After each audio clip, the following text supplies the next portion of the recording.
Bayi Kongomani na esengonde toko fungola libre de ba mokola lelo bozali ebele à cause de la biso parce que actualité ezali ko évoluer au jour les jours et sengeli boyeba tina été makambo ezali ko tambola na mboka na République na biso banso est-ce que ba konzi bazali ko sala part na bango population pas dali ko sala part na ye ya yambo afato kota na moboko alikambo to kobeta lisolo lelo na pesi mbote na bakongomani ya Kinjanvwete o bakolanda biso bakongomani ya Kolwezi ba fidèles téléspectateurs pe ba internautes ya libre débat émission na bino de partout na RDC de partout à travers le monde la pesi bino mbote na bandeko bakolanda biso na zela ya YouTube breaking news na biso ya tongwa lelo ezali était malgré ba bonne déclaration intérieur VPM Peter Kazadi koloba ete kwa muntu ezali pacifié na ngonga ya lelo mais na poko ya lobby une dizaine de civils bazali pris en otage par ba miliciens ya Mobondo. Est-ce que le ministre Kazadi azali au courant ya makambo ena topete?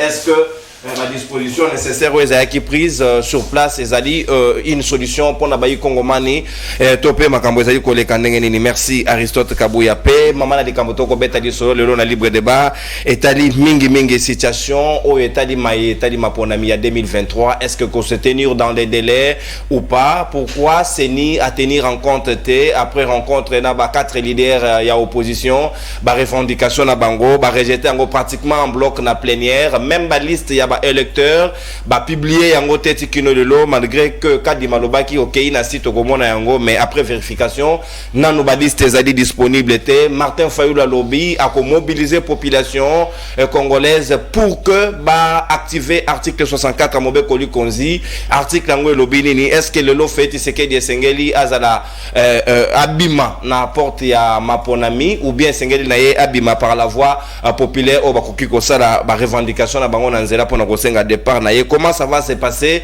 Ezali position ya Martin Fayulu toko beta di solo yango tout à l'heure pe mayo état de sécurité pe défense ya mboka Uhuru Kenyatta facilitateur désigné par l'Union africaine pour un conflit ya est na République démocratique du Congo et pas iwapi ya lobby et sengeli na ngonga lelo la solution demeure les dialogues na bayi M23. Est-ce que Félix Tshisekedi topé République démocratique du Congo a changé position na ye? Est-ce que tozali partant na nouvelle optique au bâtier likolo ya mesa natina na yango toko sola yango na mama Chantal Moboni moko ya bayi porte-parole ya Martin Fayulu Madidi o azali président ya SID azali na biso elongo tozali na maître Magali Dossi présidente ya Ligue des femmes ya DCU ya Vidie Chimango esomi na kati ya Union Sacrée tozali na mwana mboka Merlin Vuvu moko ya bayi communicateur pe cadre ya UNR ya maître Pascal Niembo Muyumba le président des opprimés azali na biso elongo pe Alain Madilou porte-parole ya ville province ya Kinshasa ya UNC ya Vital Kamere na bango de toko sur la maille politique ya tongwa lelo mama Chantal Moboni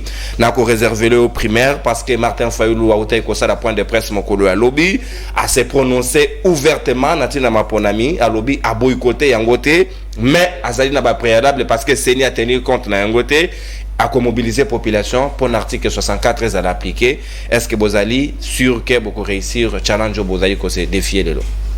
Merci ndeko nono mbote na balinga mpe na baimboka makanisi que il est temps ya kosala rupture na hémorragie à fraude électorale. Il est temps de se prendre en charge. Il est temps que Congolais aeba ce qu'il veut au juste pour na ye pour la mboka na ye et puis pour na limemia na ye dans le concert de nations. Na mboka na ngai tozali na makambo mibale ezali mode d'accession à pouvoir et puis exercice à pouvoir. Et na mode d'accession à pouvoir préambule la constitution yanga etel singa été mingi lolenge bato ba okoma na pouvoir ezali na lolenge oyo illégitimité nde ezali qu'opprimé volonté à peuple za koza respecté et c'est ce qui fait que la crise récurrente et il n'y a pas moyen de parler développement. Et le deuxième point, il y a exercice à pouvoir, il y a conséquences, il y a dévolution à pouvoir. Tant que moto a pouvoir, a outil na peuple et que ça a été redevabilité exacte. Yango moni tous les 3 cycles électoraux tozaki di bosso, le loto qui est 4e.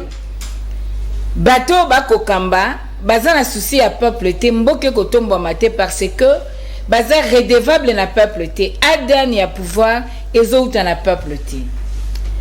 Constitution pe lobi était la seule voie ya ko accéder na pouvoir eza ba élection. Pe epesi qualité ya ba élection esengeli ezala démocratique, libre, transparente, apaisée. Ba élection oyo ezali inclusif. Oyo la liberté de tout un chacun en tant que citoyen congolais eza garantie. Yango moni tozu article 5 na constitution na biso mboka oyo l'accès était la souveraineté émane du peuple. Mais au regard de notre histoire, souveraineté à peuple eza bafoué. Volonté à peuple to samakate. Devons-nous continuer avec cette hémorragie? Est-ce que nous aimons le Congo? Non. Yango Lamuka, et le commandant du peuple azali candidat na président de la République et Lamuka, président élu Martin Fayulu. Et moniete, et l'ingeza na complicité te, yako détruire Mboka, yako favoriser continuité à fraude. Et sengeli to za na race oyo bazo créer rupture na ba anti-valeur pour to reconstruire le Congo na ndenge ya malamu. Yango ozomona le commandant du peuple alobi to kutelaki na ndoko kadima to présentaki ba préoccupation na biso en tant que moto azokamba seni. Mais to moni na réponse à ndoko kadima que makambo alobi à se comporter te lokola institution d'appui à la démocratie, à se comporter lokola un politique. Seni et longue structure d'appui à la démocratie est commis plus structure politique aux Ezali pour de fin il y a union sacrée. Ndokokati malobi na biso, il n'y a pas un argument convaincant par rapport à démarche na biso. Mais ça c'est même que bossa na la raison existentielle ya Seni. Parce que si la Seni existe, c'est parce qu'il y a crise de confiance entre les parties prenantes. Sinon c'est le ministère de l'Intérieur qui organiserait les élections. Donc l'argument majeur c'est la crise de confiance. Yango Mokanda oh le commandant du peuple appelé ça qui après Masona Bango ezali la confiance gage de la crédibilité des élections et de l'intégrité des résultats. L'argument majeur ezali confiance exacté. Or il y a un arbitre pour mettre les gens en confiance. Yami Balé azo babiso que c'est dans le bonne pratique. Nde makambango esalemaka eza l'égalité. Mais ça c'est faux. Parce que c'est dans la coutume Yasseni. Parce que c'est dans la jurisprudence. Oh, Tomonaki 2006, 2011, 2018, nous avons fait l'audit. Tolingi Biloba le Bapambate, j'ai les rapports de l'audit. Ah ouais, Salemaki na OIF, synthèse et rapport na ba recommandation. Oh, audit et Salemaki na OIF. Audit et Salemaki avec présence et observateur à la partie prenante. Tozaki na bata Sadek, na bata OIA. Et il y a Union africaine et puis na OIF a certifié qu'il y a un dossier rapport il y a audit et tiens ok bah il y a plus de 10 millions de fictifs. Maintenant motune ezali ceux qui audit et à l'égalité ndenge nyatya ki yango na calendrier pendant que calendrier wana eutaki na décision ya Seni décision comme ezali dans les actes réglementaires ya Seni. Ndenge nini eza opposable à tous les loto bandolanda calendrier wana ceux qui eza l'égalité. Bon ceux qui audit eza l'égalité audit externe bien sûr. Ndenge nini yé à lobby qui y a celle qui audit en vertu de quoi? Ceux qui eza l'égalité celle qui audit externe ndenge nini abengi saki batwana nyoso baye bafutaki bango mbongo na ligne budgétaire nini parce que eza l'égalité. Alors to moniete yé alingi ko privatiser Seni. Yé alingi ko confisquer souveraineté à peuple congolais. Azo travailler pour l'union sacrée.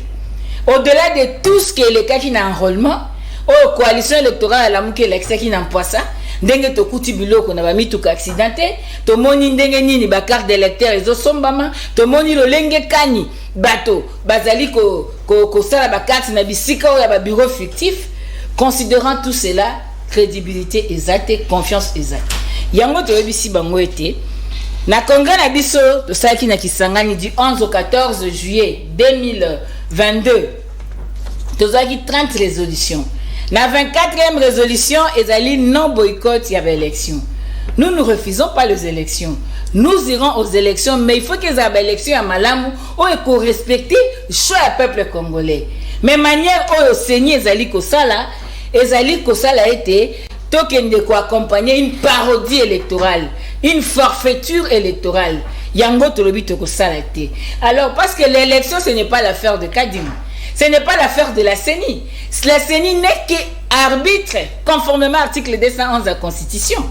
Alors, Esengeli peuple mukolo élection, mukolo oyo a voté kaba élu na ye, muto alingaka bato ye a voté, bazala, basa mosala po baza redevable pa na ye, Esengeli a jouir na ba prérogative constitutionnelle na ye, oyo eza couché na article 64 oyo le bien que il faut faire échec na groupe ya bato to na bato bangi kozwa bokonzi na makasi.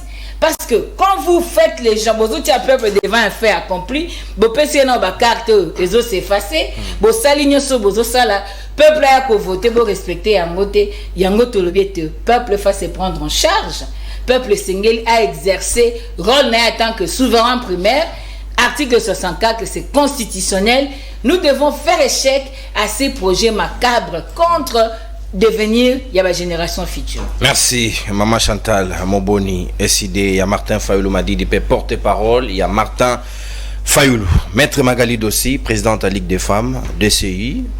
Est-ce que yo lelo ozali d'accord na ba revendication oyo SID na ba leader mosusu ya opposition matata pono Delice Sanga Moïse Katumbi ba revendiquer ba lobby na CENI Sengeli ba revoir fichier Kadima pa lobby a joué acte Sengeli qui a que nous représentants on a plénière est rejeté en bloc.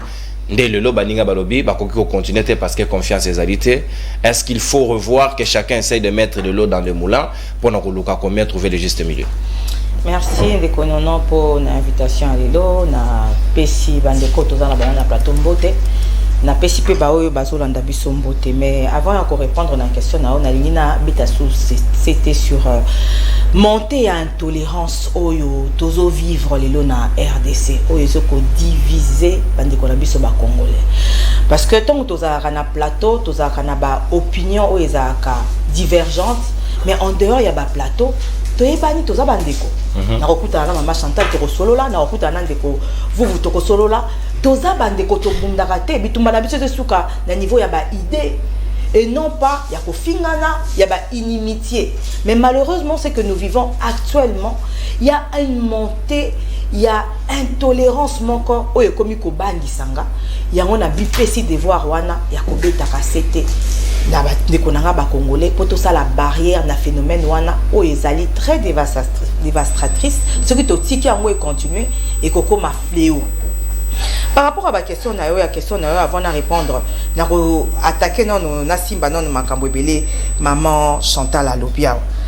Ba lobi que Fayoulou azo boycotté ba processus électoral té, mais azana ba revendication na ye ba condition oyo azo zela que CENI a rencontré ango avant que a aligné ba candidat. Mendeko non. Depuis que déjà dépôt à ma candidature réserve dans 2 jours. Wana kobo ya ko aligner ba candidat alors que vous à quelques jours il y a clôture, il y a dépôt à ma candidature. Et ali ko boycotté té. Na mona ka contradiction et belé na incohérence et belé na ngambu ya ba opposant. Oyo bazaka na logique moko oyo des fois ça perd la population parce que on dirait but na bango ezalaka ya manipuler population, il y a ko distraire population. Parce que on a connu la même chose lors des élections passées. Tout le monde a qui failli le kolobana batu. Bokende ko s'enrôler té, plutôt bokende na enrôlement il y a machine à voter té. Allo batene ki ba théorie et belé na souka aye ko changer, aye ko évoluer, aye ko koma candidat, aye malade pour inviter ce ko population, ba se rétracter. Mais entre-temps, il avait fait un travail. Bato ba boycota kiwana. Bah, mais c'est la même personne qui dit avoir été élu. Sans soubassement, sans preuve, qui n'a pas été élu. Et c'est la même personne où a le but que Moutoua Vola qui est, Moutaïba qui est Victoire Naye, Baké Kosa la franc, ce qui est franc patriotique, Wano Basalaki, Nakabila Zanakati, Yé Moutaïba qui est Victoire Naye. Aux hommes, on a incohérence, contradiction, Zanakati, il y a fallu l'eau. Tout que Neto Zonga. Fayoulou azoloba à propos auté ko proposer kala mingi te awa proposition moko ya ko créer ce qui au conseil moko oyo eko salema et que ça la transition oyo ya kozala na tête ya transition. Mais c'est la personne qui martèle toujours sur les respects de la constitution. Mais ma proposition naie notamment on a autotanga et ça anti-constitutionnel. Donc, aux hommes, que Ndeko Fayulu, azana jemoko, ou est-ce ça clairement que ça n'a une préparation, et ça n'a pas cop, n'a bango, basali, bango kuna yen, Ndeko Katumbi, n'a peut-être bandeko mosusu, le col ba accompagnant qui est tango le kaki, n'a pas élection le kaki, Ndeko Fayulu accompagnant qui, Ndeko Katumbi accompagnant qui Ndeko Fayulu. Est-ce que l'élo Ndeko Katumbi akolinga suko accompagné Ndeko Fayulu nyonso na ezaka kapona kolinga ko distraire population. Alobi maman Chantal alobi que il est temps basa la rupture na hémorragie ya fraude électorale. Mais ba ndeko na biso opposition ba bandara d'abord ko décrier liboso que ba élection et kozala organisé te Ndeko Félix azolinga ko organiser glissement. Vous voyez comment le langage ya bandeko na biso ya opposition ezo évoluer. Au fur et à mesure qu'on avance, bazan a langage moko farte évolue à kakaka. Il voit le mal partout. Bazan déjà na attendre ko kadima alobi a rencontrer ba préoccupation na bango nyonso. Boko mona ba ko créer lisusu eloko parce que bazan de préparer te pour na ba élection. Kuna na plénière ndeko Kadima Lobi a mis proposition la plénière est rejetée. Mais la carte plénière, ndeko fa le azape na mutu kuna na carte. Ya boya lobi bato mutu atina. Mais mutu wana aseja kazaka aza membre ya eside ti lelo. Tu crois que na ko siéger kuna en tant que qui? Pour ça que qui membre ya eside te. Toi qui membre ya eside. Mais ba lingo loba ne tika ko kendara su kuna te. Mazo continue ko kende bala kisa biso pesa biso preuve moko te que ndeko wana azalaka su na SDT. Donc baza na incohérence moko oyo zo comprendre que bazo bango be balobi basenga yika di malokasa o bango batinda ye kuna ka di malakisi bango yango te. Mais na le bien loko moko awa. Ce qui basenga yika di malokasa ka di mapesa ki bango te wana na ebité. Mais lorsque bino na parti na bino mutu oya ke kuna lobi que bino botinda kiye. Bino bolobi botinda qui était. Est-ce que Moutouana va continuer à regarder na kati ya parti? Basa roko ape perde ba bengana manara. Mais manara pe ba bengana na senite. Mais wana na yebi makamona te ce qui peut perdre ba bengana manara. La logique parce que peut perdre que n'a ko évoluer. Parce que lui ezelo banabiso que eza opposition parlementaire de tindaka. De comme manara outi na opposition parlementaire. Azaki mutumoko bazu citoyen moko lambda te. Bazo évoluer kaka pona kolinga ko créer moi psychose moko pona ko décrédibiliser processus électoral. Alobi Kadima a se comporté comme une structure d'appui à la démocratie mais plutôt parce que a se comporté comme un politique parce que alobi ba argument solide ezala kité argument majeur ezala kité. Mais Kadima alobi a memi proposition na bango la plénière est rejetée. Au fait, bango balinga ki kadima a kende na sens na bango. L'audit a déjà été organisé. Kadima a invité l'OIF. L'OIF a décliné. Ce qui Kadima qui n'a intention bango bazoloba. Mais Kadima depuis le début a quoi ne peut ko boycotter, a quoi ko tikala na logique na ya koloba que ce n'est pas une obligation légale bien que bango bazoloba que ça commis déjà la jurisprudence parce que et comme coutume il y a ba élection au début ba élection comment qu'on s'organiser à chaque fois il y a audit mais tout repos audit des allées ba expert wana il y avait deux na cabinet nina mais basaki appelle individuel non mais oui basaki appelle structure ekoya batu pe bakoya o bazana expertise. Et si kanini toza na loi moko to disposition moko légale ou lobby, il faut kaka une structure et non pas des individus qui ont une expertise avérée. C'est ça. Merci. L'opposition veut que Kadima asala lolenge bango balingi. Mais combien même Kadima kolinga osala lolenge bango balingi, okomona kaka bakoluka so eloko mosusu parce que bango bazol ba confiance ezate déjà babade kondima Kadima te mais Kadima aza issu na ba confession religieuse. Déjà batikala kondima Kadima te tilelo donc nyoso Kadima kosala kondima te. Merci mon amboka Magali Dosi natondi obotondi nango sepela na discipline na limemia pe kimia ya cathédrale ezali ko réunir na plateau réflexion makanisine ezali ko bima. C'est comme ça que les choses doivent être. Carton on a au bombe la Kadima. Oh on a au bombe l'opposition. Précision détail, une information qui vient de nous parvenir tout à l'heure. Et Sengeli Toyeba était Chéribin Okene, porte-parole, il y a Ensemble pour la République, il y a Moïse Katumbi Chapoué, secrétaire général Nabango, Aotaï signé tweet Naemoko, Arobi, depuis 15h, on l'évacue et Sengeli Balandela, Akei Wapi, Bamemi Sikani, Nimelelo, déjà na Tongo, selon certaines sources, Bamoni Motukanae, criblé de balles devant sa parcelle. Est-ce que il a été atteint ou pas, ça on ne sait pas vous confirmer. Information a évolué et puis avec le plus ample détail na mbangongezali koya ce qui ba précision nasina na yango. Donc il y a plus de peur que de mal, tenez-vous prêts. C'est bien ba précision mosusu mon ambo kamarle vous sika na yena ngambo na yo. Processus électoral. Opposition d'ailleurs ko senga ba refaire fichier, est-ce que ba ko tenir compte il y a délai, ba tout mususu ba lobby seni ezali na misolo elongo banité parce que kadima yemoko par voix qui se pose un problème de moyens comme contrainte.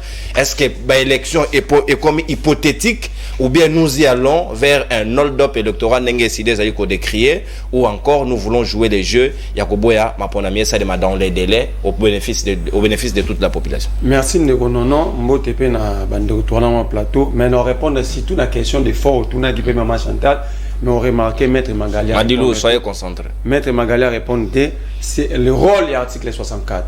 Si on comprend le rôle de l'article 64 à la Constitution, il faut que ça la référence à l'article 5 de la Constitution. Les souverains primaires. La souveraineté à peuple, le sacré de la République, c'est le peuple. Alors ces peuples-là, lorsque bah y volonté naïe, ça dit batouana bah commis qu'on exerce pouvoir hors bah prescrit. Et c'est là même le sens de l'article 64. Parce que les Tshisekedi dans le pouvoir, tout le monde le sait, tout na kabouya ndima qui est la volonté à peuple. Mais pourquoi vos élites pendant 4 ans et demi pour que le lobo l'exhibition de Félix Azalite et Sengeli bo recourir à l'article 64? Non, ça veut dire quoi? Dans 2018, 2019, tu vas proclamer le résultat. Tu vas acteur dans la 4 scène électorale. J'étais parmi les observateurs. Pose au PV, donc ça dit tout était organisé. Pose au PV, moi j'ai vu des témoins. Aller photocopier des PV à l'extérieur. Mais le problème aussi, ils ont refusé la proposition de l'honorable Daniel Saf et de Lise Sang. Pourquoi il faut que le candidat n'ait pas de preuve? Alors son candidat n'a pas de preuve à PV. Mais là la Cour constitutionnelle agit sur base d'éléments matériels. La CENI doit avoir l'obligation, tant qu'on va contenter, CENI va avoir mal à PV. Mais c'est un principe légal qui allègue les faits, doit apporter les preuves. Mais justement, mais on va confronter la preuve à la méminani. On va confronter avec quoi? On a la PV. Si on a fabriqué en Andako. Donc la CENI est aussi obligée, il y a au même PV naïe. Pour aider la Cour constitutionnelle à comparer le PV au candidat est-ce que le candidat n'a-t-il pas fabriqué des PV à la maison? Sinon, Seigneur a commis la défendu même la Cour constitutionnelle pendant que la Cour n'a aucun élément venant de la CENI. Yami Balen, pour répondre à la question, si on a Maître Magala au contredit, on a Maître Magala Lobby, avant parce que j'ai des étapes à répondre techniquement par rapport à nous. Maître Magala Lobby, non, ce ne sont pas les revendications faillues. C'est fondé dans l'article 5 de la Constitution. La souveraineté, tout pouvoir est l'émanation du peuple. Alors, cette émanation passe par les élections. Et ces élections passent par un bon fichier électoral. Parce que dans la technique électorale, meilleure fraude, c'est la marana fichier lorsque vous enrôlez. Mais c'était même. Yami Bala lobby bloc patriotique, non, bloc patriotique, Magali. Ngala gali même mingi ba mama et loko zo maîtriser te kolo barate bloc patriotique ezalaki calcé na milapo la branche à la société civile et l'église catholique n'a été avec président Jeff et Jean Bosco.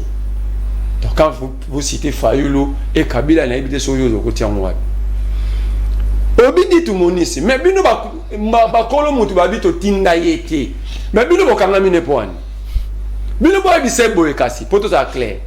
Ba parents na yo ba lobi ba batinda ki yo ate zonga ba boti yo awate zonga bango batindi bokanga mine pourquoi mais on se contredit le mo batunu ya Didier Manara obi Didier Manara ou na opposition parlementaire dit tout le monde c'était qui n'est-ce pas un parlementaire dit tout le monde c'est contredire nani au lobby dit tout le monde ici faut lui approuver soit tinda ki mais quand on te brandit l'autre. Didier Manara, obité Didier Manara, c'est logique, il y a une opposition parlementaire. Oh, dit tout le monde, c'est pas une opposition parlementaire, mais débauché. Parce que ni le FCC a reconnu Didier Manara, ni ECD a reconnu. Dit tout le monde. Alors, pour la transparence, pour l'image de la CENI, comme ECD a un document brandi, est-ce que vous ne pouvez pas sauver l'image de cette institution à la démocratie? Quand il m'a brandi un document, il peut pouvoir au Tchaban. Alors, démontrer que vous êtes innocent. Alors, dit tout le monde, ça c'est Jarana ici, dans la réunion, c'est sérieux pour ces gens. Comment ça? Mais aïe, on ne peut pas, c'est ça la maranaka de salle, il y a rien. Et banni. Souffrez, maître. Ok. Maître, subissez les chocs. Maître, aux hommes maîtres.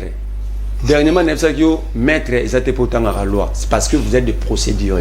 Est-ce que vous avez déjà été en temps à la loi sur les passations, il y a marché public pour le bac, ça l'appel d'offres et un individu sans statut, sans entreprise vient souscrire. Ces gens-là, je vous laisse à toutes nos questions. Les deux là représentaient quel cabinet? Oh, tu sais appel d'offres, mais est-ce que dans la politique, dans la technique appel d'offres, il faut des individus ou des structures? Les avocats, il faut sur Mabiso. Ça prouve que, étant que juriste, c'est non temps à la loi. Naïe, si on a la technique, et l'autre, où est là? C'est simple. L'IDPS, à l'opposition passée, j'ai dit serveur. Les gens sont morts pour l'audit du fichier ici, pendant que ces fichiers étaient déjà audités.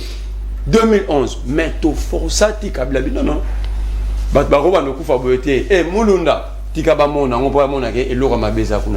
Nous avons eu accès. Aujourd'hui, l'IDPS au pouvoir, donc contredit le combat. C'est là que Bato va même démocrate s'est transformé en dictateur. Donc c'était des lions, pour ceux qui ont logique, il y a un raisonnement. Donc Etienne Tshisekedi a dit que Sabatu. Tshisekedi Félix a dit que Sabatu. Donc l'IDPS en général, c'était des menteurs. Il a logique, mais j'ai dit serveur. On a raté l'IPC. Nicolas, j'ai dit serveur. Mais, non. Quand il m'a dit qu'on publie la liste électorale, ils ont une légalité. On a vu maman Chantal la connaît bien. Mais est-ce qu'il y a une légalité? Et comment il y a comme l'IF fait l'appel d'offres? Mais grave, si en face, j'ai des candidats. J'ai des candidats, ça va potentiel. Mais tout n'a pas de parole. Qu'est-ce qui prouve qu'après audit, le numéro de la carte est retenu après audit comme la carte utilisable? Parce que le contentieux d'audit est salamité. C'est-à-dire l'affichage des listes après l'audit. Au moins, quand il m'a assuré, on a parté, Madame Magali, le numéro nous a retenu. Qui nous prouve, qu'elle nous prouve aussi que sa carte est retenue après audit. Balobi, que enrôlement, nous disons ceci, tu vois qu'il y a une élection en Nambouki. Comparant à 2018, en 2018, il y a eu enrôlement sur l'ensemble des territoires nationaux. Après, situation Mouré Botami, ici, nous avons des territoires non enrôlés. Mais vous nous amenez une loi de répartition, la répartition des sièges à 500 sièges, 100 Rutshuru, 100 Kwamutu, 100 Massissi, avec une partie à Niragon. Mais en même temps, quand vous prenez le nombre des électeurs tels qu'ils retenus après l'audit affiché par Kadima, cela représente 484 sièges au lieu de 500. Alors, où sont les 6 sièges? Merci, mon Amboka, Marlin Vouvou, INR, il y a Maître Pascal Nyombo Muyumba, le président a des opprimés. Toutes nos sincères condoléances au parti Ensemble pour la République. Il y a Moïse Katumbi, ancien ministre, il y a Transport, Chéribin Okende, m'a retrouvé mort na Katia Mutukanae Libosa Lupango, criblé de balles, information certifiée vraie. Après vérification, tous allez très désolé, na oye komelié, sûrement tous avez des détails dans les heures qui suivent pour savoir comment ça doit évoluer. L'insécurité à Kinshasa, c'est en tout cas il faut prendre des dispositions. Et d'ailleurs qui toko mingi boete, qu'on perdre ba cerveau simplement parce que tous allez la sécurité à Malongate. Tenez bon, ce sont des choses qui arrivent, des aléas de direct. Mwanamboka Alain Madilou, INC, il y a Vital Kamere, Sika Maloba Ombo Kawayo. Est-ce que vous allez d'accord, Lélo, que fichier électoral au CENI azali ko présenter opposition et rejeter yango ba ko senga ba revoir quand même ensemble pour que ba mona seni azobomba quelque chose ou bien il y a un souci qui ne marche pas et c'est ba ko ki ko trouver juste mesure pour que batona batoba lukakoye ba comment ils doivent se tenir au lieu comment oya boy wana élection aux la crédible. Merci mon donc na esengwa na plateau parce que les 60 ans anniversaire à maman nanga. On a souhaité bon anniversaire mais malheureusement dans la zone na plateau na yo na oti ko apprendre mort ya ancien ministre des transports et perturbenga, c'est-à-dire je sais pas si vous remarquez qu'il y a un mot le bien on a concentré mais on a comprendre comment ça peut arriver. Ici, Toti Kato Megako interpellé le ministre intérieur, c'est-à-dire le temps n'est pas au discours. Il a pacifié Kouamontou alors que on enlève les gens là-bas, on kidnappe. En tout cas, franchement, j'ai perdu toutes mes forces. Na boum ici ma casse donc n'a évité en tout cas ça c'est quand même pénible ça bien té na mboka to mon bateau to benga ba élite. Va subir ou batunyo so bako subir, c'est-à-dire ancien ministre ancien tout ba servant mboka baza censé aux alaka sécurisé bien sécurisé mais là quand même c'est vraiment une désolation et ça n'a pas si je sais même pas trop ça l'effort parce que ça devoir il y a Koloba mais allez-y efforcez-vous voilà donc au moni le processus électoral, les aranettes train, le train est en marche, celui qui osera l'arrêter sera écrasé. Mais awa, toujours évolué, toujours kende. Quand vous parlez de l'opposition, je pense qu'il faut au mekako scinder la déclaration d'opposition. Nalanda qui ensemble pour la République. Bango bawaki toko kende na processus boye to commander ngona déjà na porte-parole na bango assassiné ba okende na processus ngo boye. Non, je parle du passé, c'est-à-dire o e uto komalelo eza eloko toko sepa na ngote si mais toujours ça la effort ya omeka ko comprendre une situation politique ezali, c'est-à-dire bango babaki ba okende INRB, je sais pas Madilo tozana état au sekate INRB to INR papa yo do critiquer par chanium na baxi bombe évolue papa émission de logo sekeze position na bango to éviter donc il faut quand même qu'on éclaircir les positions à opposition mobimba to les position ya ba leader mususu oyo baza bazuba position contraire na ba bandeko na bango. En 2018, tout le monde a débat sur machine à voter. Et comme que bon, tout qui est dans le processus, processus aller. Tout qui est dans le processus, au moins, résultat bima n'engé bima. Donc moi je pense que il est question de comprendre ce qui battu, se préparer pour une élection avant ou battu se préparer à quitter parce que mingi ezalaka soki muto se préparer bien te tant bazo yebisa eto telemato kende alukaka ba raison mi balé misato pona komeka ko luka peut-être ko luka ko arranger moi muke oyo ezaki comme défaillance to faille il y a départ. Moi je pense que biso au sein de l'UNC tout se préparer na terrain toujours quitter terrain toujours ça là oyo ko singa pour que tout redynamiser peuple tout qui est un peuple pour notre certes en tant que Congolais il faut quand même qu'on dise qu'il y a certaines choses oyo et je pense que le président de la CENI l'avait également reconnu. Jean Biloko il faut qu'on tala mais il faut bloquer le processus union sauté parce que la logique voudrait que tout organiser l'élection à bas délai et j'inviterai même les leaders au bazar bato biso to landaka ba meka ko la qui lumière plus na marambo isa comme ba revendication bango bazo avancer c'est des revendications za la kati na ndenge politique za la ka mais za rappel moi ba revendication moko ko za na moi sens oko permettre que biso tant to landaka bango to bakete awa to ko situer leader oyo awa to ko situer leader oyo a to situer te ezaka quand même débat de fond ou les a débat moko superficiel. Merci mon amboka Alain Madilou et sengeli to tenir bon. Je sais que nouvelle et perturbé biso banso mais sengeli to zongela to continuer maman Chantal. Si quoi makambo état de sécurité tous on de manière globale il faut to kotana dossier à Chéribin Okende directement parce que le deuxième sujet concerne la sécurité. L'Mboka est qui évoluer sans sécurité. Les loyo ba ko senga biso to négocier na ba M23 alors que même na Kinshasa awa situation ezali tenable était ceux qui ba lobby ba bazo diaboliser francophonie oyo comme Tika et un ancien ministre retrouvé mort. Donc on dirait bah enlever na 15h bah sali opération na bango kuna ba yo boka mutu kaliboso andaku. Donc si les gens qui ont un peu de sécurité avec un peu de moyens de déplacement biso ba to jaka moto c'est que to comme en insécurité. Est-ce que nous devons évoluer dans ces contextes ici ou bien sengeli to bah konzibata là autrement comment il faut renforcer les mesures sécuritaires. Maloba mboka 7 minutes parce que bandeko ba kota da biso na nzela ya singa numéro ezali affiché na C pour recharger ba crédit.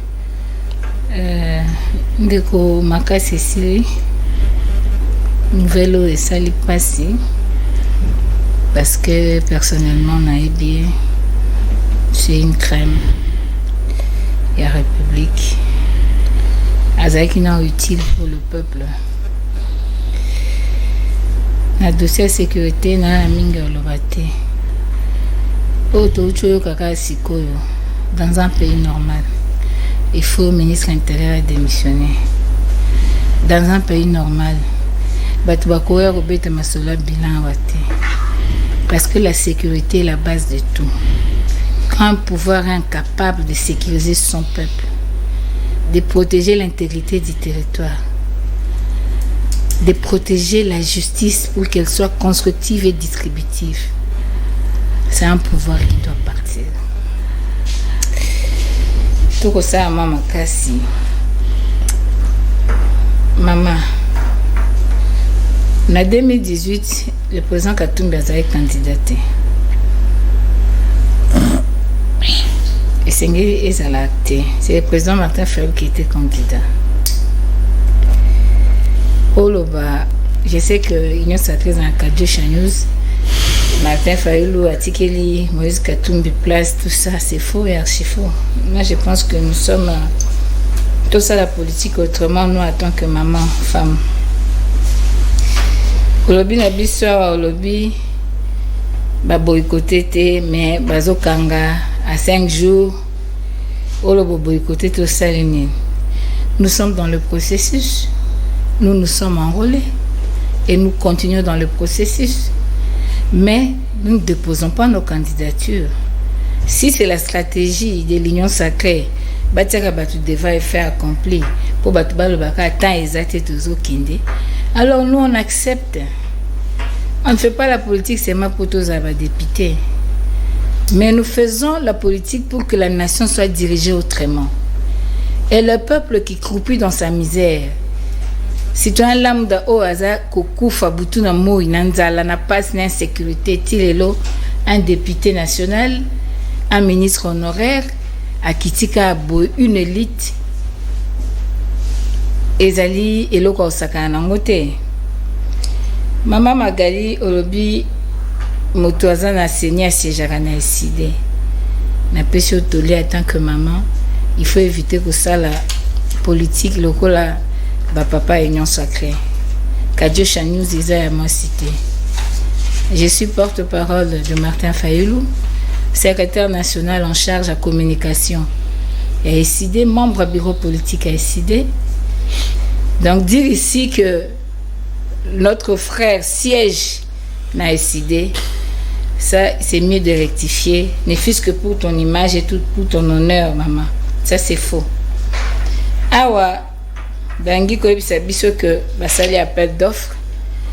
Na rappelé que le monsieur qui était venu là basala na nderoka di na esa. Madame Janet Lovo babengaki. Aza mutu bayebanaki depuis Afrique du Sud. Et puis, ce que tu les l'information sud-africaine, autant que les journaux sud-africains, elle a un problème par rapport à ça. Est-ce que vous pouvez nous dire aujourd'hui, parce que le Bibassa qui appelle d'offres, quel est l'établissement ou l'organisme Oyo est certifié ou bien est endossé au dit Oyo Jeannette Love Kosala? C'est tromper le peuple. Faisons la politique autrement.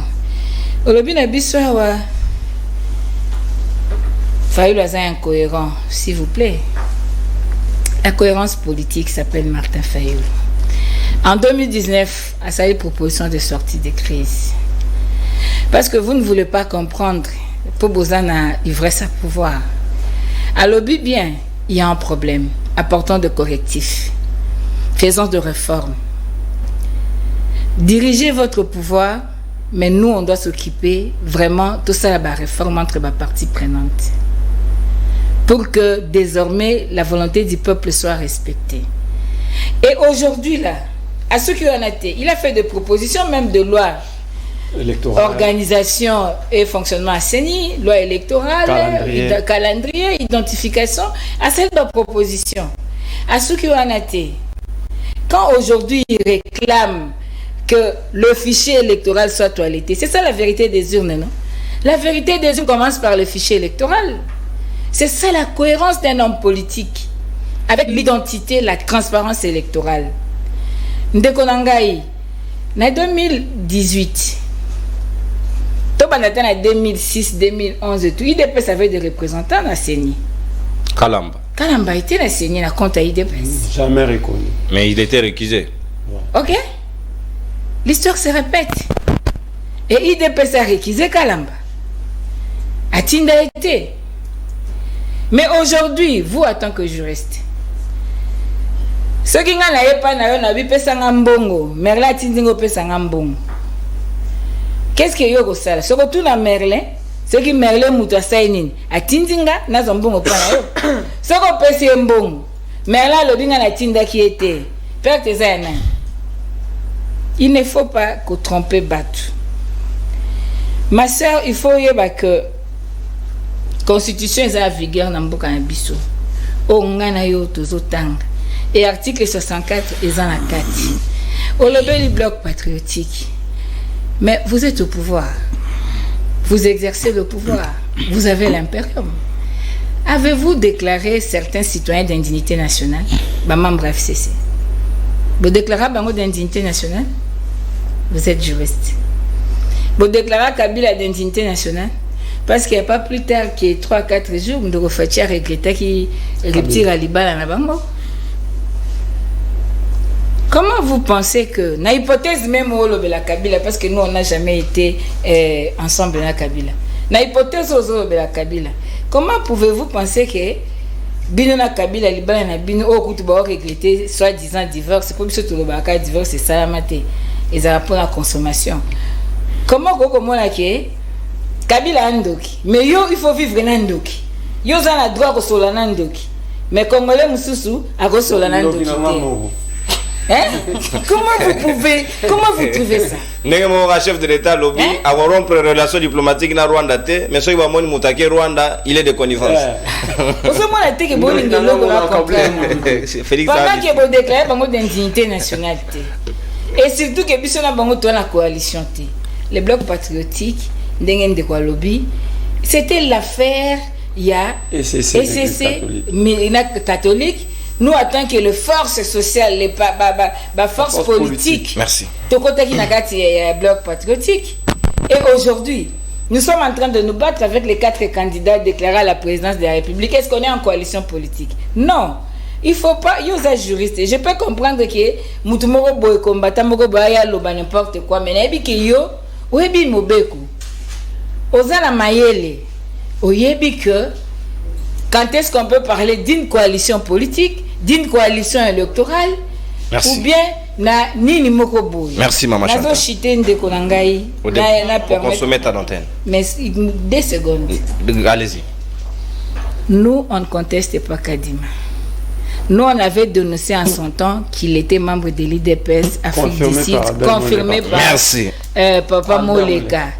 Donc aujourd'hui, il faut savoir que M. Kadima vient des confessions religieuses. Merci. Nous disons, nous, parmi les 6 membres du bureau, nous devons avoir un représentant. Merci Maman Chantal Moboni. Oui. Avec débordement d'1 minute 30 secondes, même temps d'antenne bénéfique. Pour Maman Magali Dossi, Sika Maloba Ombo Kawayo, Baeto Babenga Rangana Pokwa, s'il vous plaît, je suis un nouveau papa.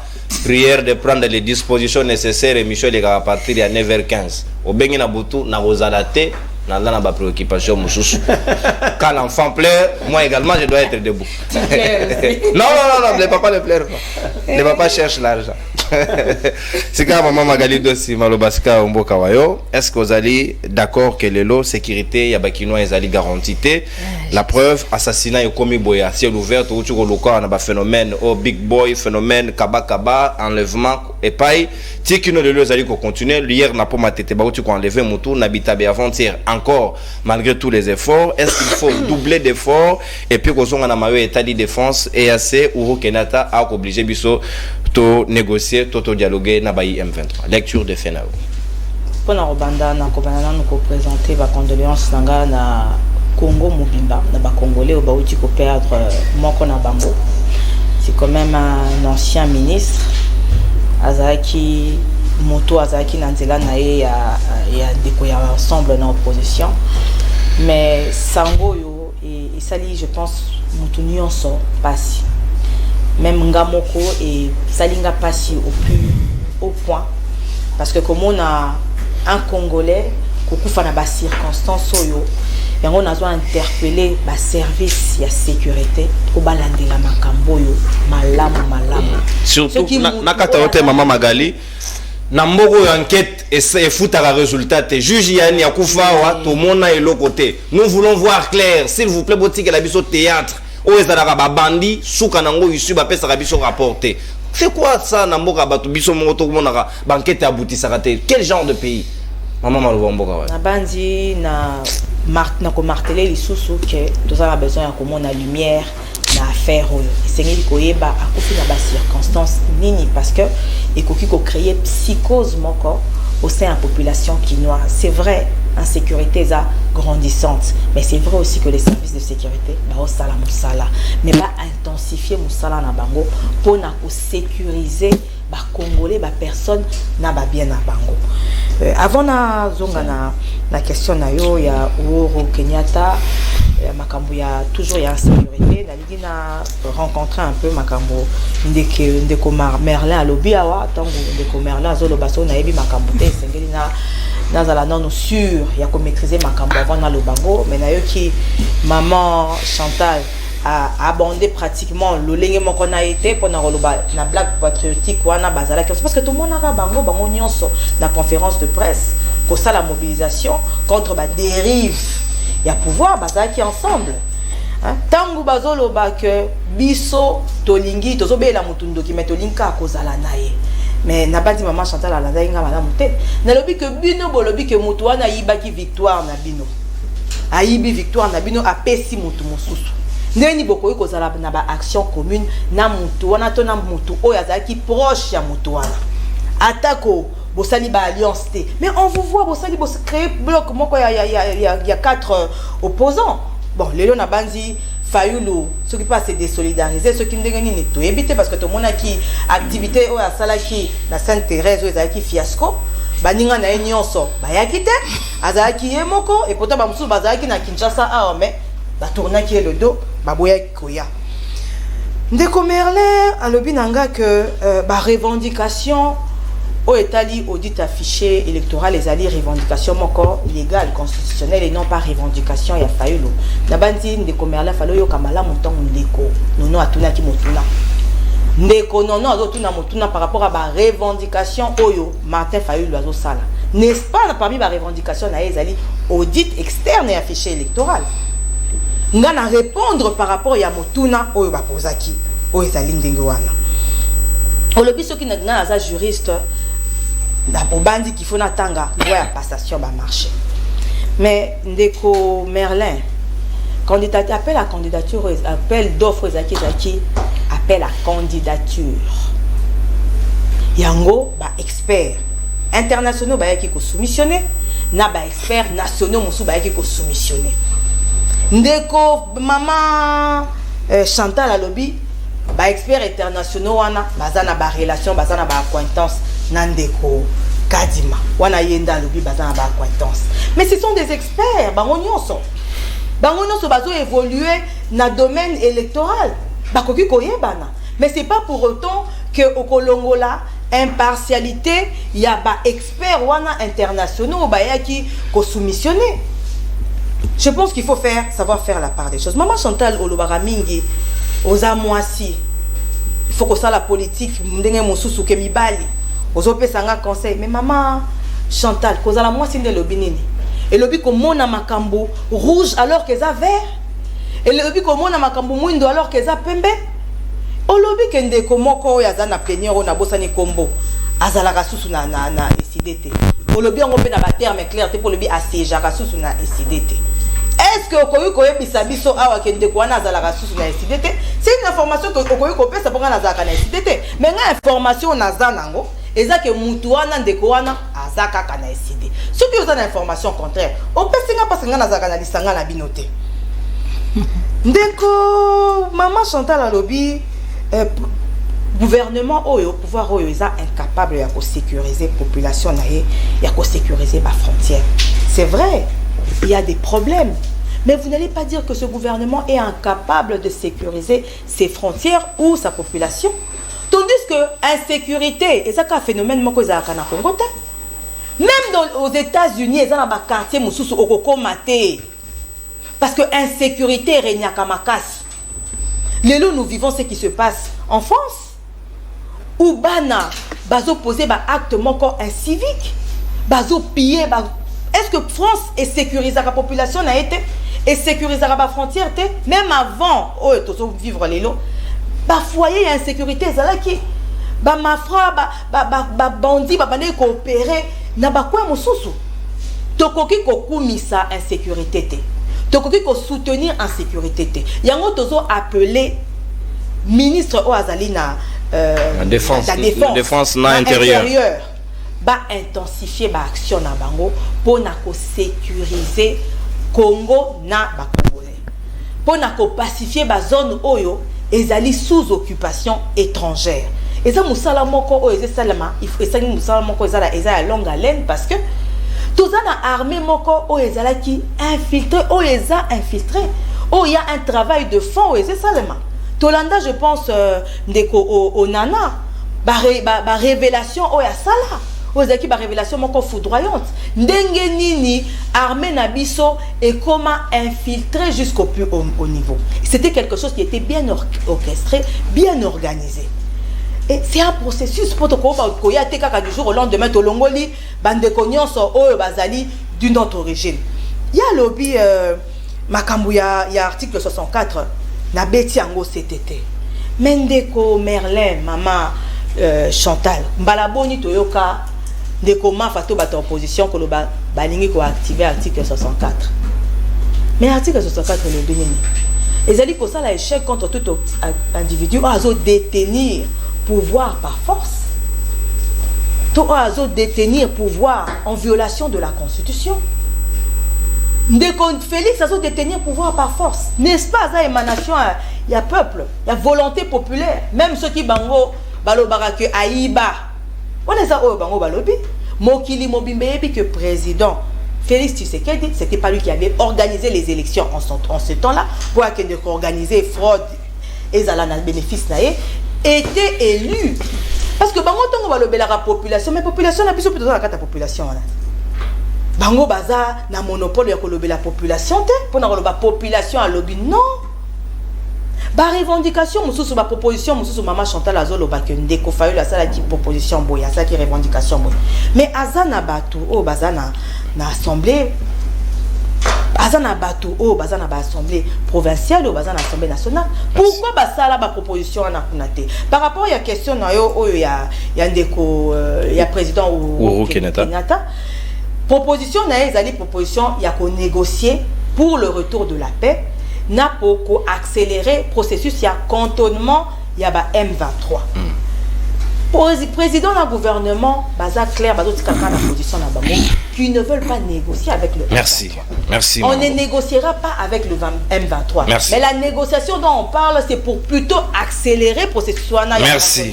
Il y a M23. Merci mon amboka Magali dossier sengeli toto sangonga parce que nazali na bapel ya bayi kongoman bazali déjà impatient ya kokota na nzela ya Singapore benga juste kaka na ngonga na kosenga bino na suka émission après prise de parole ya bayi invité parce que Merlin vous après ndeko Alem Adilou na kopesa bino autorisation d'ingisa ko benga biso na nzela ya Singa tout à l'heure to reçoit 5 appels pour na mayoto ko beta di solo le lo vous pré-cantonnement, cantonnement M23 yemoko aboyi alubina na sola azwa lang na RDCT makambisu to sala ritali bangote ils ne sont pas concernés Uhuru Kenyatta lobi esengeli to négocier na bango insécurité na Kinshasa invivable intenable la preuve aujourd'hui ministre honoraire et à transport Chéribin Okende assassiné abandonné devant sa maison avec une Jeep criblée de balles lecture de faits nayo grosso modo Yali Bosso to présenter ma condoléance na famille biologique et politique ya Chéribin Okende pena ba kongomani nyonso à part Chéribin na ba famille nyonso o baza ba victime ya ba barbarie ya lolengo yo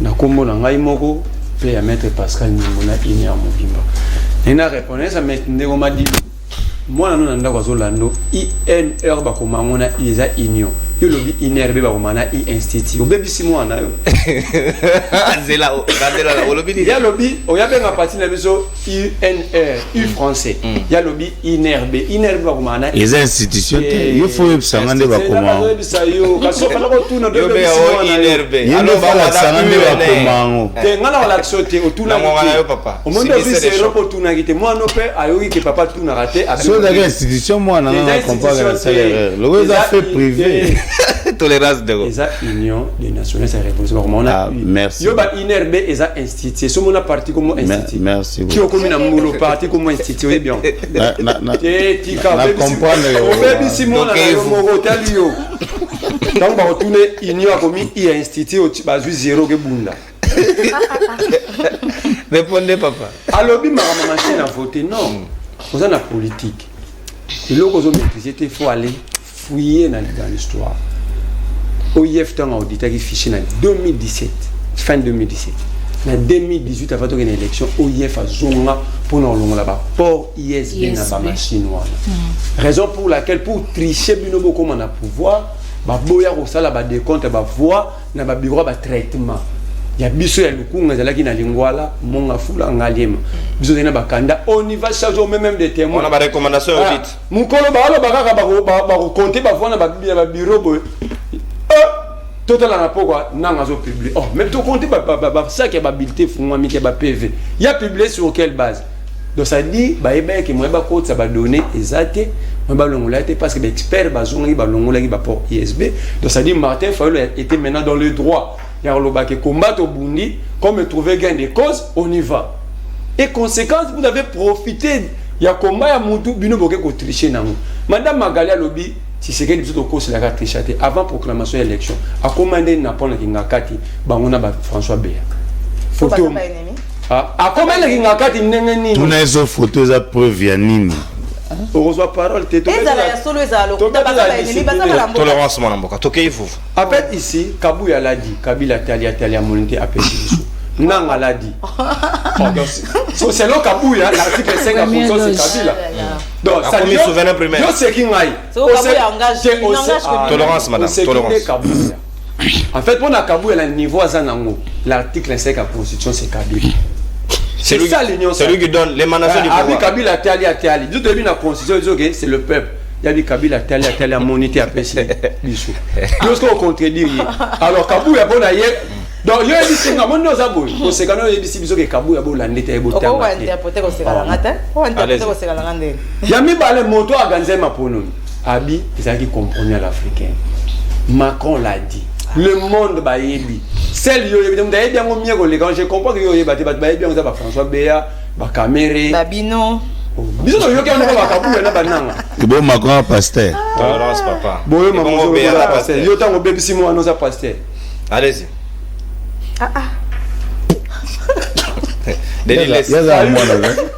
j'ai un enfant de 6 ans on a appris dans le bêtise na plateau allez-y au moment audit affiché, il fallait la singité qui va bander là. Enrôlement. Voilà, on dit constitution affiché. basengaki na kadima afficher ba liste babenga ngona technique électorale kangamba la moko contentieux d'audit. Donc après audit, il faut afficher la liste. Il y a des cartes qui sont valables et non valables. Il y a tout une question pour répondre. Il y a tout une question de on bixi bango. Après audit. Qu'est-ce qui prouve que la carte on a posé ça retenir dans fichier? Parce que personne n'a vu les contentieux d'audit. Jusque là les listes ne sont pas publiées. Au continent c'est assaini exact. Si on peut défendre les cadiments, comme il y a cadiments. Alors bien appel d'offres, il y a personnalité de déballage, il va appeler ça même. Parce que les juristes, tout appel d'offres et déballage a pris, ils ont revêtu un caractère publicitaire. Bien sûr. Et ça même, ouais. Journaliste, publicité, bien dans les médias. Non, non, vous étiez invité. Moi non. Boya média international. Et bon, caméra internationale. Yo soana caméra. Yo mutulai. Nouveau papa. Au commissaire. Malgré maman Magalada juriste, na saleli au parallélisme moi simple. Pour comprendre l'article 64, il faut faire référence à l'article 65. Au moins Banda Kabila comme article 5 c'est l'obino 5. Banda Kabila comme article 5 à constitution c'est l'obino, ozobo sana ya muti na constitution pendant quoi juriste. Qu'on soit pouvoir kaka ko exécuter na violation ça ka il faut glisser. Vol et à pouvoir, non-respect. Tolérance, maître Magali. Tolérance. Non-respect à souverain. Ça veut dire notre pays est interdit. Dieu a créé ce monde, il a même placé des interdits. ABC Adam et Ève, beaucoup lié sauf ça. L'interdit dans un état sérieux, c'est la souveraineté à peuple. Quand vous volez cette souveraineté, cela veut dire que vous êtes sous la malédiction. Conséquence, le pays est dans l'arrêt, rien n'est géré. Sécurité de Wanangai. Il y a une sécurité.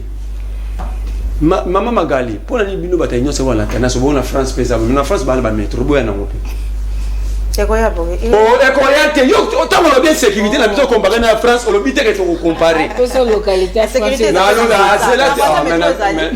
S'il vous plaît, s'il vous plaît. Nous avons tendance sur le bagage. Les États-Unis, les États-Unis, société de aviation, il y en a plus de 70 avions. Monsieur, on a combien? Beaucoup plus alors c'est comme si c'était une malédiction. Donc, dans la bâtiment, celui-ci, nous comme ça, Magali au boss en Andaku, moi la voisin sur l'échec, moi on a l'échec. Pour copier à Kamambamabé. Moi j'aimerais le bagage à peut-être au là-bas. Tu as viaduc pour les États-Unis aller. Tu sais comment on a 80% d'employés pour les États-Unis non non. Il y a une sécurité en même temps aux États-Unis. Parce que les États-Unis basent en autosuffisance alimentaire ouais ma sang. On a copié. Ouais, tout n'a pas dit. C'est trop grave. Peter Kazali doit démissionner, Jean-Pierre Bemba doit démissionner. Y compris le chef de corps et le service de sécurité. Mais la question majeure, c'est arrivé aussi aux députés. Lorsqu'il va même la loi de finances, tant que ça partage à la recette de la République, il réserve combien étant que l'autorité budgétaire dans la sécurité à peuple. Bon, c'est lui auquel lui-même est député. Vous avez, donc on veut d'assassiner un député. Vous avez un budget de 16 milliards où 70% est consacré aux institutions. 16 milliards. Mais entre-temps, nos militaires, tous on a débat sur ça qui conditions de recrutement. Qui sont nos agents de sécurité? N'a pas service à renseignement. Chaque camp politique soit comme la politique, parce que les militants n'a pas côté ici. N'a pas la moto. Pour comme le pouvoir, on prend n'importe qui. Mais oui. Dans la police, on recrute qui? Dans l'armée. Quels sont les moyens de faire à la place? Quelle formation il peut faire? Mais de l'autre côté, il y a un garant. La République. Depuis insécurité, il vient de passer l'interview. À quelle décision? Ce n'est pas seulement le président Foya, c'est l'interview dans le conseiller. Mais quelles sont des décisions? Le président doit apprendre à Roberto Araliko finalement ça. Qui a bien mis ministre, ça je ne veux plus attendre. Est-ce que Félix a cette capacité? Je vous ai dit l'autre fois, un agneau ne peut pas diriger des lions. C'est qui l'agneau? Mais c'est Félix. Mais c'est qui les lions? Mais pas tout par rapport à soir. S'il était réellement lion et chef, Héros Félix a même conseil des ministres d'urgence. Député en fonction. Député en fonction, un ministre on aurait assassiné. D'abord enlevé. La 15h la journée. En plus. Si on enlève une autorité la journée. Les services devaient être en alerte.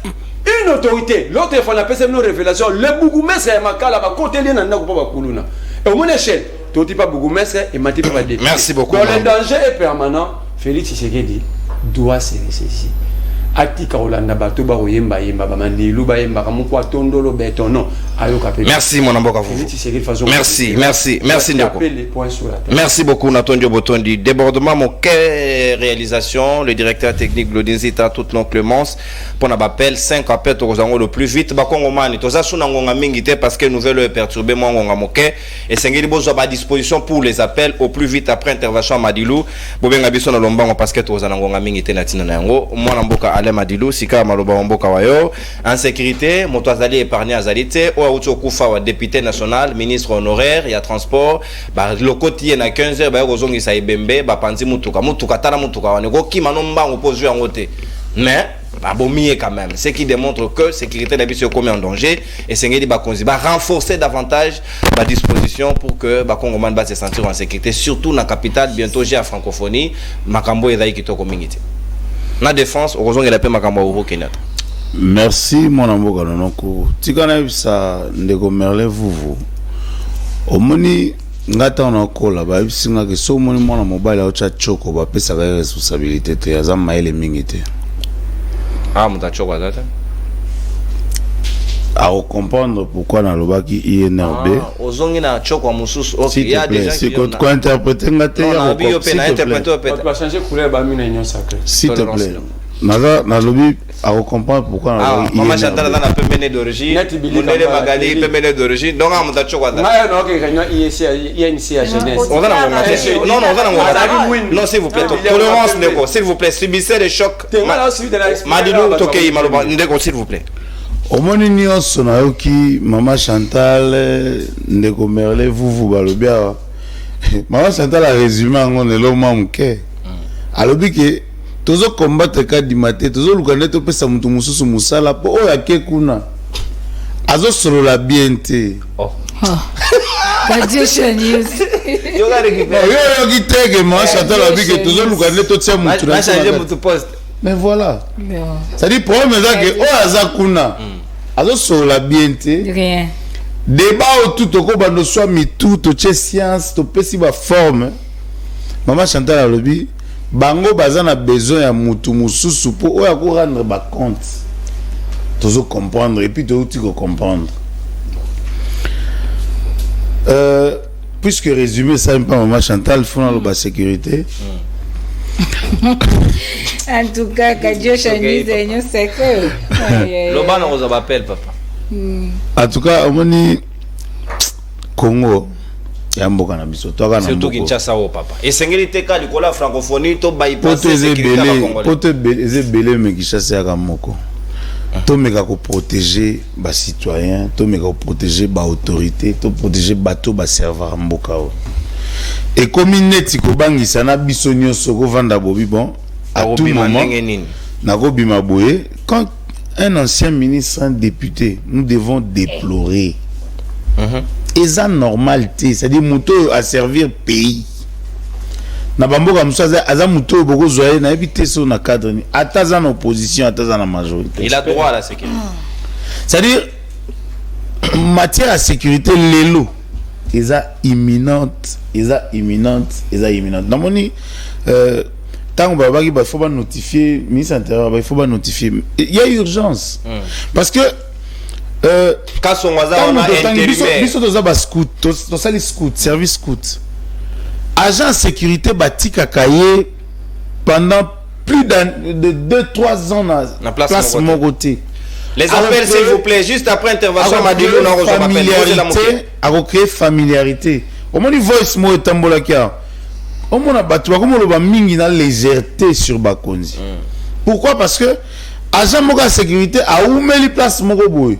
Eza na bato ya zakana bango neti ba master bazui ba passera ba information na ba marsolo ba solo ensemble. Ba comment ça la copa ba libanais. Service à sécurité to ba secteur à police ya oza censé ba police ça auxiliaire de la loi. Oza censé ko protéger batuna ba bien na bango. Ils ont faillir na mission, il faut qu'on se le dise. Parce que awa so kuta na policier na bandal ezana jeep mo utara il paraît changu. Bayaka bazana numéroté. ici, je voudrais que... La plupart de la police sont dans la plaque. Je voudrais ils fonctionnent comme des bandits. On ne sait pas les identifier. Je voudrais que, en tout cas, police n'a pas pu ministère intérieur. C'est-à-dire, bayaka, bakoti bandal, bakoti bavandi, bakiti, tant que kita batu na carte, batala ba poche.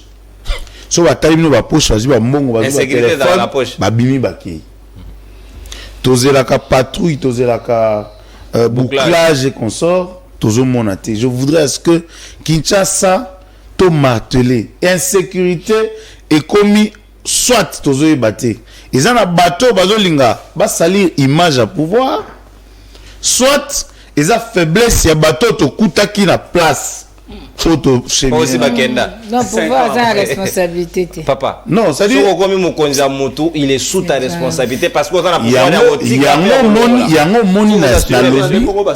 yango moni na lobby que il est important lelo ya omeka ko sala même rotation na tête karaté rotation même na ba souciat même na ba commissariat c'est-à-dire rotation fait ça là parce que bateau ba umeliona ba na ba pire bango toto mona moto mona moko ba auto etalisolo na kobenga communauté parce que kombo na yeko risquer ezo sens lo kwa kuluna to pesa kombo lelo mwana na moya kufa zate mwana wana to moni na azokende na convoi ya Kanyamagasi ça va me la sucre c'est-à-dire même bateau ba omemaye ba ko l'accepter que place aux wana za place aux à l'aise te aux détendu yo mona na procès ba kidnapper te nenge ba à l'aise c'est-à-dire eux ils savent que biso to que na opesa ba don na ba commissariat na ba souciat to que na bongisi na ba commandant ba kiti to ça boy donc net OK boy to bima et tout na moni population à se prendre en charge nazo fustigé parce que population oui kozwa responsabilité ko fuemi tout côté mais la police il faut quand même accompagner population wana na action parce que risque peut zali que si population a débordé na ba contrôle amituka akobando sala ba acte oyo et qu'on permettre que ba crime coma ebelé et puis la police nini voilà donc je pense que rotation et puis moins recyclage est important au niveau de sécurité parce que qu'on perd Batouboé en tout cas la salle émission avec beaucoup d'émotion non pardon la série de Romadilou c'est très important. Chantini Ngobila la ville a l'argent.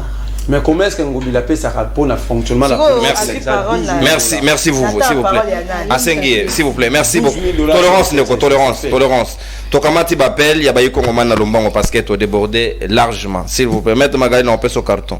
Bonjour, libre débat. Lelo Kinshasa écoute ici même sécurité, Nakati y a insécurité. Il est vrai, il faut interpeller le ministre Peter Kazadi, mais les niveaux de province, aucune politique sécuritaire mise en place. Ndeko Kaleb, depuis Matadi Kibala. Voilà, Antonio Botondi. Ndeko Kaleb. Mbote mwana mboka obengi biso ape komonani. Mbote papa, Kombo Langa Eric, m'a bengi biso depuis la commune de Lumete. Ouais. Je voulais intervenir dans le Cambo, surtout il y a assassinat, il y a un ministre, il y a ancien ministre Chéribin. Vraiment, si aujourd'hui nous, disons, autorité, commis donc cause à la visiter na assassinat, toujours qu'il en dehors de tout, les Congolais, à cause de vos opinions politiques, alors ôter la vie d'une personne, pour vous en côté vraiment, toujours comme à niveau pourquoi. Alors, je demande aux autorités, de sécuriser nos bisous. Parce que nous sommes vraiment en danger. Parce que vraiment,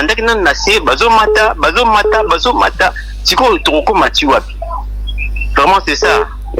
Merci. Intervention, merci. Surtout, il faut que Tikabato mérite qu'on ait la place publique aux Oramalobate Kotikarabango. C'est un danger, ça commence par les discours, intolérance au maître Magala Ote qu'on donnait tout à l'heure. Parlement debout, non, moi, on a cité pas parlement debout. Non, faut un club. Faut qu'on condamne maintenant ce parlement debout. Intolérance, s'il vous plaît. Mbote mwana mboka, s'il vous plaît. Boto sa public, na opesa rouge, na otika na ngamoweza bapel. Na sous na posa commentaire. Mbote ndeko, bengi biso ape ko monani. Ngai papa Maurice na bengi yo na participer chez papa. Oui, qui c'est ce papa Maurice makanisi nayo. Na bengi na koshak na juste la site sécurité pour les gens se passer na mboka na biso. Mais na juste la maman aussi aza lokola papa oyo Madilu ayaka kolobela plus mboka et non que d'individu à témoin du président parce que alors quoi Madilu individu c'est moi le président a vidé Chimanga ndé ya wasala liji kolobela vidé otangi kutu komba vidé ada lona yo le bela mboka est-ce yo le bela mboka bonjour libre de merci depuis limité pour l'électeur merci beaucoup tu viens pas rafler les électeurs ici tu n'as pas payé pour ngai ba renforcer sécurité pour mboka Redi Amisi aloba Redi Amisi Yumbi on comprend bien Yumbi wana osala déjà ngobila. Bonjour Ndeko Nonon, c'est Ndeko Chibo depuis Lemba. Le gouvernement congolais n'a aucune politique de la sécurité. Nous subissons l'insécurité dans toutes les 24 communes pour les élections. On sait bien que l'Union sacrée a déjà planifié la tricherie. Fayoulou a bien fait paix à l'âme à Kende, Ndeko Chéribin au Kende, paix à son âme. Merci Ndeko. Mbote Kongomano Beng biso ape komonani. Allô Ndeko Nana. Oui Ndeko Nangai, kombo nano Beng biso na komini ni. Bonjour, Nadina Lobaboye, Nadina na Congo. Nadina Lobaboye. Ouais. Na Ndeko Kabuya alobaka mutunyoso akopele na pouvoir na bango akokabola manduki. Bobo na Lobaboye Kabuya nda alobaka. Parce que alobaka mutunyoso akopele na pouvoir na bango akokabola manduki. Bon, lelo baboni sur libena na poids lourd eza na Kingabwa. Bokosani mbili za Kingabwa. Yo kana mtu tunguru boyoba. Mama Magali ayaka kukumika video kimanga oyo alobaka le président c'est moi. Il faut comprendre bango. Il faut comprendre bango parce que video kimanga makambo aloba le président. Donc il faut comprendre bango ici ni waza. Merci. Public ata lobelo mabe CBC. Non, il faut que les Cambo parce que Didier Chimanga a été jugé et reconnu innocent. Ndeko Brazzaville a bien un crédit normal. Ça soit qui t'ici crédit. Papa Sassou, baissez le prix les crédits. Il a retiré en ligne parce que on allait voir la démocratie aujourd'hui même là-bas. Bonjour les invités, s'il vous plaît. Bopé Sanga réponse na Mutuna Nangai s'il vous plaît. Est-ce que ezali pasi oyo biso ba congolais tozo vivre lelo président Félix Antoine Tshilombo akoki kokosa biso lisusu vraiment donc interprétation directe moyena sarangola te maître Magala a très sensible mbote ndeko bengi biso ape komonani kombo nanga de Corolla Maole abengeli bino na Telecom Mezamba na Telecom oui makanisi na ok nakata na regret mataji pona liwaya ndeko na biso ancien ministre Chéribin Okende liba sécurité tozomona na mboka na biso ezosala biso page makasi vraiment pona kobungisa kaka mutu munene boye na mboka na biso ezosala biso page naloba biso pona likambo ya ndeko Fayulu vraiment ndeko Fayulu aza vraiment donc a préparé une élection qui verra. Vu Makoti, j'espère. C'est déjà là qu'il a Makoti, Alikaki, a peine à Maloba, oh, côté pour ça, je peux dire quoi? Vous vous agitez dans la vie. C'est ça la politique. La politique. Les politiciens, ils ont bien préparé. Non, maman Chantal. Le public est souverain. C'est l'article 5. Tolérance, s'il vous plaît. Le tout dernier appel parce que tu as commis pratiquement dans ce cas. Bandego va bien gagner pourquoi. Émission les gars à 9h15. Attends le lobby boy. On va mourir avec. Yambalo bébé à Yambayo. Donc comprendre que il faut voter là qui va sentir. S'il vous plaît Madilo. Nalandika avec allez là, on va Mbote ndeko bengi biso ape comme on a le tout dernier appel. Comment on a ndeko bioshi na bengi bino na machina. Oui ndeko depuis Masina makanisi nao. makanisi na ngai eza na komona bandeko ya idps wana ndenge batie insécurité na mboka eza pena malonga te mais Martin Fayulu ndenge aboyi amoni déjà de loin ke makambo eza kitoko te bango lokola bamesana koyiba mbongo yango wana balobi yo Fayulu aza na mbongo te mais bazoyiba bamillion bazokende nango babona insécurité bango bongo. Merci Ndeko. Voilà, voilà un bonus au nom du directeur l'homme à la chemise blanche, un bonus d'appel le tout dernier. Moko kaka. En tout cas, ceux qui n'ont débordé, au désannoncé émission en place d'Angaï. En tout cas, je ne peux pas déborder. Ça c'est promis juré. Tout le monde a le bâti qui a un message. Ah, nous avons bengi depuis Paris. Est-ce qu'on a dit que son direct, la magie a fourmi. Sûrement, c'était un connexion pesant peut-être moins brouillée que moi nous sommes très désolés na mayo état de sécurité et sengeli na bakonzi na biso batala oye koki sokité carton rouge pe koki ko zoape mokonzi to pesier to sengi population basenga départ na. Maintenant on va commencer à procéder comme ça. Eden oui maman eza émission donc émission ici le président de la République me lit en copie. Tendance, c'est journaliste. Le président lit en copie. Le président me lit en copie. Ici, c'est la souveraineté, l'article 5. Le peuple est au-dessus même des institutions. 5. Papa, moi je parle du peuple, tu me cites des individus. Vous. Émission est série. À la prochaine. Bye bye, saluez-vous.